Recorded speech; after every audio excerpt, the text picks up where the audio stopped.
The reality is, if the relationship already exists, it means you are an adult. You are capable of making your own decisions. Decisions that only you will have to live with, whether the outcome is positive or negative. So we all agree that you must make them wisely. And whether the interference is from your family or his, you have more control than you think. And in fact, you have a pivotal role in how you allow these external forces influence and shape your relationship.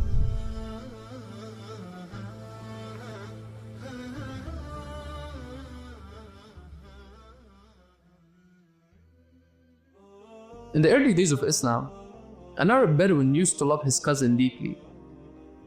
Her name was Sa'da. And when they got married, they lived a very simple life. They depended on a small herd of camels and sheep to make a living. One year a disaster hits. A disease killed all their animals, leaving the husband with nothing. When Sa'da's father found out, he decided that his daughter deserved more. So he took her away from her husband, claiming that this marriage is no longer valid. Heartbroken and with no other options, the Bedouin went to Marwan ibn al-Hakam, the governor of Medina. He went to him to seek justice. After listening to him, Marwan called for Sa'da's father. And when Sa'da's father came, he flatly denied that the marriage had ever happened. Then desperate, the Bedouin pleaded with Marwan to ask Sa'da herself, believing she would reveal the truth. And so he did. And when Sa'da arrived, he was struck by her beauty. At that moment, Marwan lost his focus. His attention was no longer on the case, but on Sa'da herself. And instead of helping the Bedouin, he turned against him. He had the Bedouin imprisoned, and later he ordered him to divorce her. The Bedouin refused. He resisted. But Marwan at this point was ruthless. He tortured the Bedouin. And when that failed as well, he gave the Bedouin an ultimatum. You either divorce her or you lose your life. And fearing for his life, the Bedouin at the end divorced her. Then Marwan offered Sa'da's father 1,000 dinar to marry her himself. And the father agreed. Devastated but free, the Bedouin left Medina and went to Damascus, seeking help from Muawiyah ibn Abi Sufyan. He was the leader of the believers. And as Muawiyah watched the man barefoot, walking under the sun and approaching, visibly exhausted, what could compel a man to walk in this heat barefoot, he wondered. Muawiyah sent a servant to approach him. When the Bedouin was brought before him, Muawiyah listened attentively to him, and he was deeply appalled by Marwan's abuse of power and the grave injustice inflicted on the man. So without delay, he wrote to Marwan, "A governor must turn away from his desires and refrain from abusing his authority," the letter stated. And then he immediately ordered Marwan to send Sa'da to Damascus. And when Sa'da arrived, Muawiyah, the ruler of the believers, was infatuated. Her beauty was undeniable. And what impressed him even more was her eloquence when she spoke. She was a rare combination of intelligence, grace, and beauty. So Muawiyah turned to the Bedouin and said, "You said you already divorced her. Would you agree to give her up permanently? If I give you, instead of her, 3 women, 1,000 dinars with every one of them, and I would pay you also yearly to support them." Hearing this, the Bedouin collapsed, and Muawiyah thought that he had died. But he didn't. When he regained his consciousness, he cried out, "I came to you to seek justice. To whom should I go right now? Wallahi, I would never give her up for anything on this earth." Then Muawiyah turned to Sa'da and asked her to choose. Who do you choose? Marwan with his abuse? The ruler of the believers and what you become as his wife? Or your cousin with his poor situation?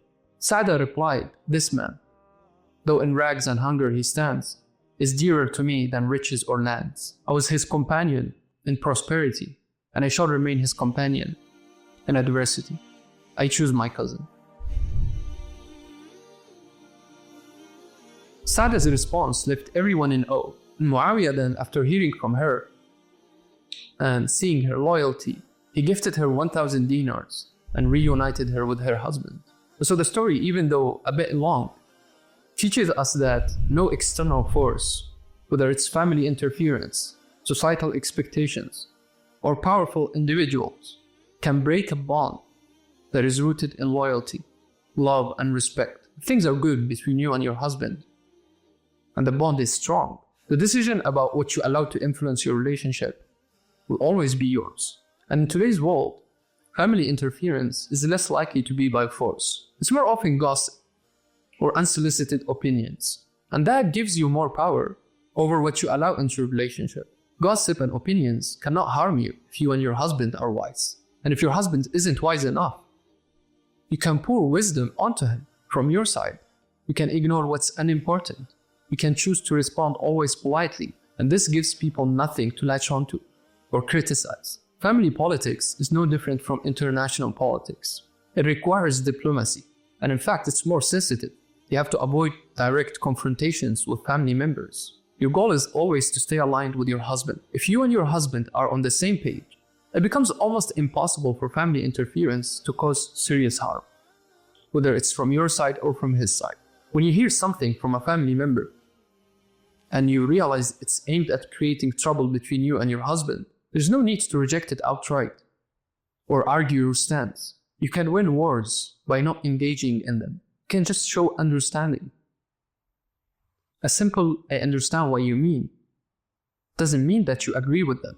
They can talk, and you just, with a smile, say, "I understand what you mean." And it goes from here, out from here. And another key point into how you can handle family interferences is your privacy. Keep your personal life private. Be vague when people try to intrude or ask questions that are none of their business. And if they insist, then you can say that you don't like to talk about these topics. And these are private things that you prefer to keep them for yourself. Because the attacks you get from family usually aren't direct. And sometimes when you say something direct like that you don't like to talk about certain things, they might not feel okay about your response, but they will know that there's a boundary around those topics. And no matter how they try to socially and psychologically pressure you to talk about them, you will not.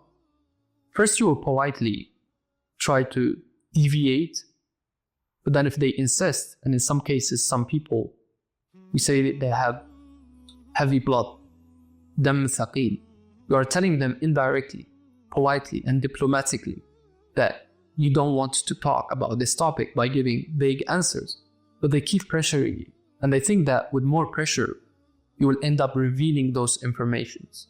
But no, if they keep pressuring you, then you will have to speak directly to them that those topics are topics that you don't like to talk about. Some aspects of your life and some details should always be a secret, whether people like it or not.